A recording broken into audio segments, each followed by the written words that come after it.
right, welcome back to Business AM. Washington is in the house, and as usual, I hope Rich and Stephanie and Tracy are watching. Now, this is African. We have to shake hands, not celebrate our birthdays. No. Good morning, Simba. I don't think that is really African. Trust me. Stephanie says she's watching, isn't it? Okay, now that's African. We as Africans, we talk about the sun, the cows, the goats and sheep, and whether people are doing fine. And that's it. That's right. That's it. Christmas is for you. That's right. That's not our thing. Anyway, Washington, welcome. So Thanks. now, I know we're going to talk about the bank, the insurance of what tonight. Yes. But just before we get that, because that's the main issue, I just want us to look at the top 3 economic issues that are trending in the economy this morning. All right, let's get back into it. We want to go straight into our first item this morning. Now, the government of Kenya has expressed commitment to reduce the country's budget deficit from the current 7.7% in 2018-2019 to a low of 3.4% in the 2020-21 fiscal year. Now, the remarks were made by Dr. Julius Moya, Principal Secretary of the National Treasury and Planning during the Kenya Economic Update Edition 20 launch. According to Dr. Moya, the government intends to reduce the budget deficit by maximizing on technology and expanding its tax base to collect enough revenue to fund the budget, thereby cutting down on both, number one, domestic and foreign borrowing. The move comes in the wake of Kenya Revenue Authority consistently missing its revenue targets and growing annual budget, which piles pressure on Kenya's already increasing debt burden. Number one, therefore, what are the areas that the government needs to start from to reduce the budget deficit from the current 7.7%?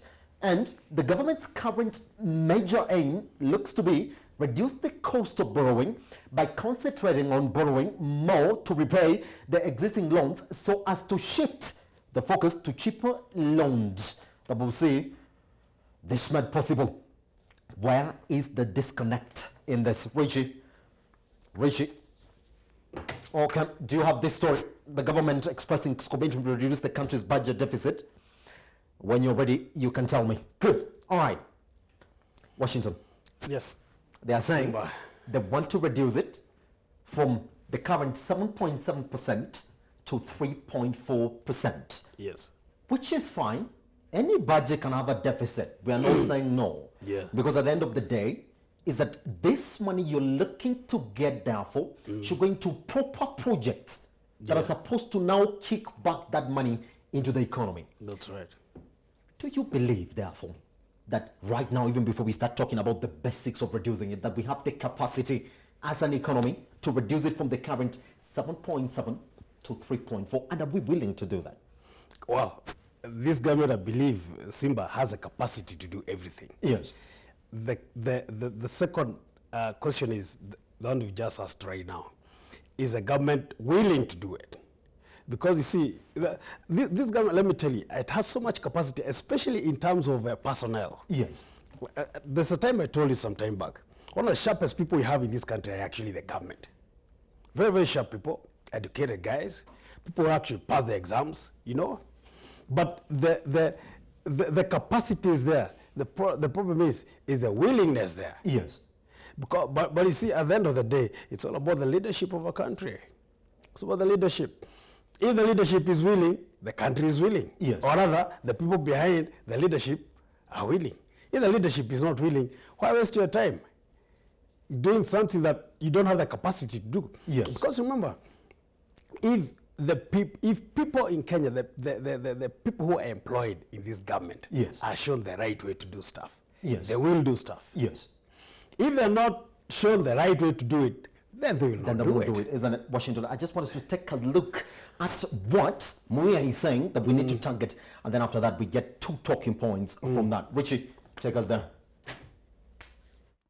The 2019-2020 budget was this year valued at 3.1 trillion Kenya shillings, with a deficit of 607.8 billion Kenya shillings, up from 562 billion shillings in the previous fiscal year. This came against the backdrop of the Kenya Revenue Authority missing its revenue collection target. With not enough money to fund its own budget, the Kenya national government has in the past resorted to borrowing to make up for the deficit. However, during the launch of the 20th edition of the World Bank Economic Update Report, Dr. Julius Muya, Principal Secretary at the Ministry of National Planning and Treasury, said the national government is now looking to lower the national debt deficit before 2022. Plan for this 2019-2020 is that when you measure the deficit as a percent of GDP, we are projecting to bring it down to 6.2%.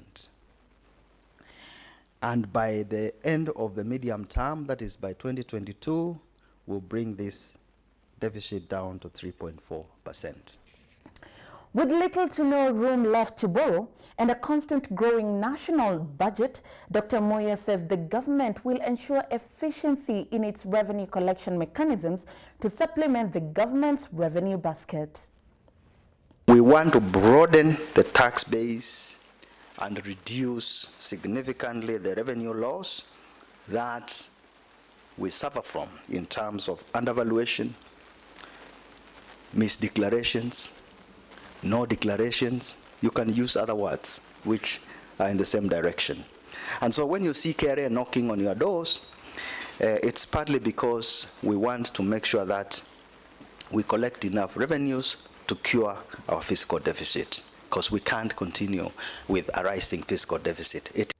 With the Kenya Revenue Authority having missed its target in the previous years and the government resorting to borrowing to fund the budget deficit as well as other development projects, concern is rife over the country's debt appetite as Kenya's current debt stands at 5.9 trillion Kenya shillings. However, in the midst of these realities, Peter Chacha, senior economist at the World Bank, says that debt does not necessarily spell doom as long as it is invested wisely. But it's how you use that money that really matters. If you use it not in a productive way, and all of us borrow, we know that Kenyans are known to borrow to buy land. Sometimes if you borrow and buy land and you buy it in a place where probably it will not be productive, you struggle really to repay that loan. So similarly, in this case, if you borrow money, the government has programs, and these programs should be invested in a way that it gets returns so that it's able to repay the debt. Good. That's exactly where we're coming from. Is that Washington, at the back end of us talking about reducing our budget deficit, the bigger issue here is that you cannot talk about reducing your budget deficit when at the same time you're fighting a bigger debt on this other end. And you can listen to Shasha. He's saying that debt is not a bad thing. Yeah. At the end of the day, you gotta figure out how to pay your debts. And if you commit to having projects that are going to pay these debts, is that they gotta do something therefore. Washington, therefore, the question therefore this morning is that we do know the mega projects that the government is actually investing into and they're bigger on infrastructure projects. Do you believe that up to now that Kenyans have realized anything at all for the mega projects that the government is investing in? You see, there are so many ways this money can be put to use. Yes. And it's not just about infrastructure, the mega projects. Because you see, here what we believe in is that when the money comes in, we need to invest it in roads and stuff, you know, and easing congestion. Like now there's already this issue of the government roads to do some road from the airport, the expressway, and ease congestion and stuff like that. But you find, if you go really to the nitty-gritties of what the government is doing, there seems to be more corruption-based than actually to help the economy. Yes. You know? Because, and I always keep on saying, this government has such an appetite for corruption, so to speak. You know? When you talk about, you borrow money, and about a third of that is stolen. You know? What exactly are we doing to this country? Yes. You know? And you know, what I'm saying is, there are better ways of putting this money. Apart from infrastructure is good. The roads are good. But you've been seeing roads being done in this country left, right, and center. Why is still the economy still not growing? Because there's some other things that we are missing. Remember, this has got to be a wholesome thing. Yes. You cannot concentrate on certain sector of the economy and think you've done it or you've made it. so to speak. You know, you need to look at, for example, this country has this issue of always exporting things like raw materials. Yes. Instead of the finished product. Yes. Right? And you know, exporting raw materials is a raw deal. It's either the government cannot actually set up manufacturing, the manufacturing industry in this country properly, such that we do exports of finished products than us exporting raw materials. You know, and these are things we keep on talking about in this country, year in, year out. We come back now to the first question. Is the government willing? And that seems to be the biggest You know? thing, isn't it? Yeah. When you see about, because even before you answer that, Washington, Yes. the biggest move for Yatani now, Yeah. and you could hear him say that, is that we want to figure a way in which we can repay some of the expensive loans that we have now. And that means getting back into more borrowing is when now we can get cheaper loans in terms of multilateral bonds. Do you think they are really willing to take us to that direction? You know, Simba, bad leadership is bad leadership. Yes. Right? We saw it with Kibaki the other day. Kibaki had a plan in mind. You remember when he took over? Yes. When actually Kibaki took over in 2002, the economy was a negative. Yes. Negative 2%. It was negative growth. There's something that was happening in this country. At the end of his 5-year term, we started seeing about 6% growth. Yes. There's something deliberate in whatever he was doing, right? Is this government deliberate in what it's doing? Because everyone seems to be complaining. And it's all about loans. Where are these loans going to? Remember, during Kibaki's time, actually he said, with no more borrowing in this country. And there was no borrowing for quite some time. Yes. And he started mopping up the money from the economy. Yes. And everyone, when he would be asked where's the money, he would say, there's a lot of money in this country. There's a lot of money in this There's country. a lot of money, but it's not being collected. It's not being collected, You isn't see, it? but now, now we are getting things wrong. Because the CS talks about collecting money or collecting taxes to pay loans. As we figure how to get cheaper ones. To get cheap ones, you know, what exactly is going on in this country? Isn't it? You know? Okay. No, So let's just talk about the other issue that Kiage is telling us right now, because we know the taxman is actually at the center of whatever it is when we talk about our budget deficits. Yeah. They're saying they're going to widen their tax base. That's right. But Washington, you and I have been in this country since we started paying taxes. We know that carriers never hit their target. That's and right. this time round, they have 2.12 trillion Yes. to collect. Do you think that widening the tax base is the magic bullet here? That's not a magic bullet. Because in the first place, who are you taxing? You're taxing people who cannot be taxed in the first place. You get it? You know, instead of provide social welfare, the hospitals are the hospitals. Yes. Do we have medicine in the hospitals? Do we have proper roads? Do we have, take care of the populace first before going for their neck. Yes. About you haven't paid this, you haven't paid that. Right? Yes. You know, this government should be thinking about creating people who can be able to create employment. Yes, yes. You know, creating things like, you remember there was a mushrooming of universities in this country. And they left the tertiary institutions, the colleges, the technical institutions. Those are the kind of things right now the government should be concentrating on. Yes. Remember the polytechnics? You used to have the national polytechnics. Now they've become universities. We need to create a population that is able to become technically able to do stuff. Pretty much, isn't it? Not theoretical issues. I mean, I'm not trying to downplay university education. But you cannot. I remember during a time when it used to be when the national polytechnics were working. Yes. There was always this issue of you'd rather go to national polytechnic than go to university. Go to university. And it used to stand the test of time. That's right. Yes. That's right. Yes. And the guys from national polytechnics used to get first priority in job recruitment. First priority. So this issue of all of a sudden the country became university oriented. Everything. That's how, and this is a third world country trying to move forward. That's where things now start going wrong. Yes. Because there's no proper plan in whatever this country needs to do. Pretty much, Washington. I just want us to move to the next bigger issue this morning as well. Now, the government plans to build an expressway. Everybody knows that, all the way from JKA to Westlands. in just the nick of time to just reduce the traffic congestion around these areas. Now the government has refuted claims that Nairobi Expressway project that is intended to ease traffic from the airport to Kikuyu will pass through Uhuru Park. Government spokesperson, Colonel retired Cyrus Aguna, has clarified that the 27-kilometer expressway will instead fly over outside the park and not part of the park will be affected.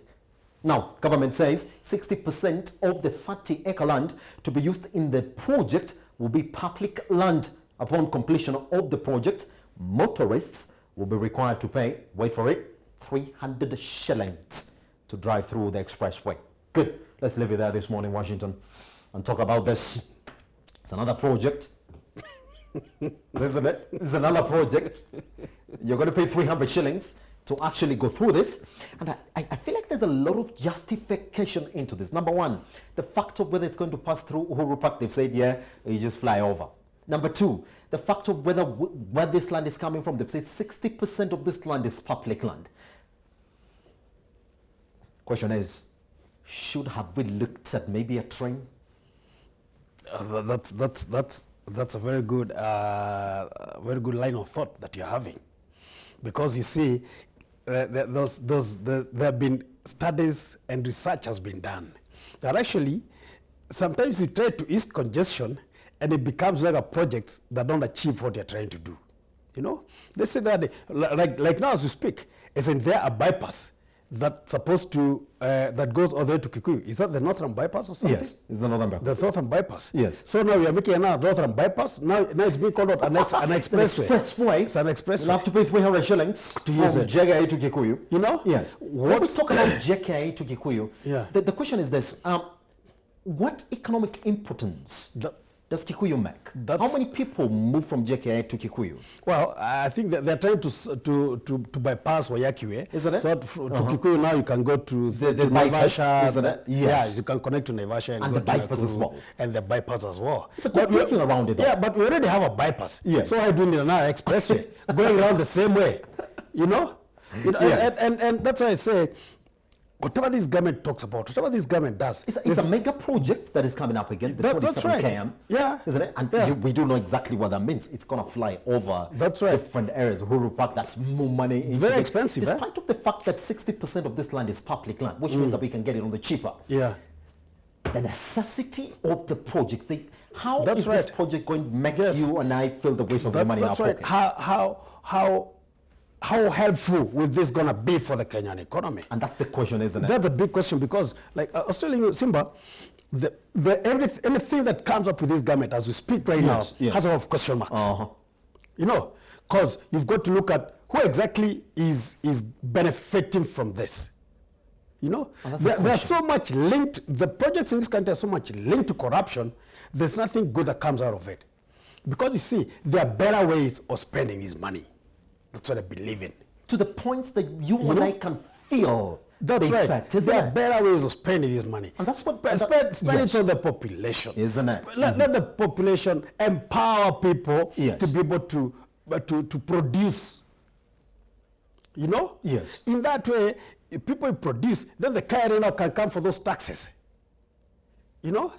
But you cannot be building projects all the time. It's not just about roads in this country.